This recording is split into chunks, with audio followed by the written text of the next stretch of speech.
মৌলভীবাজারের কুলাউড়ার সীমান্তে বিএসএফের বাংলাদেশি হিন্দু নাগরিক নিহত।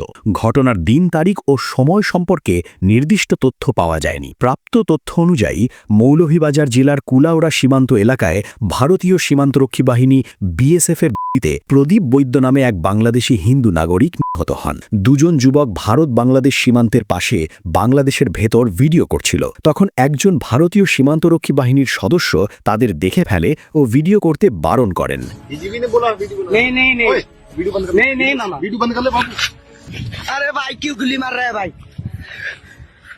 তারপর বাংলাদেশের ওই দুই যুবক ভয়ে পালিয়ে যাচ্ছিল।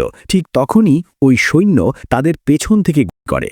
ঘটনাটি সীমান্ত এলাকায় সংঘটিত হয় বলে স্থানীয় সূত্র জানায়। এর আগেও ফেলানি ও স্বর্ণদাস সহ একাধিক বাংলাদেশের মৃত্যুর ঘটনা আলোচিত হওয়ায় সীমান্তে বেসামরিক নাগরিকদের নিরাপত্তা ও মানবাধিকার রক্ষায় কার্যকর পদক্ষেপের দাবি নতুন করে উঠেছে। সংশ্লিষ্ট কর্তৃপক্ষের কাছ থেকে ঘটনার পূর্ণাঙ্গ তদন্ত ও দায়ীদের জবাবদিহি নিশ্চিত করার আহ্বান জানাচ্ছেন স্থানীয়রা।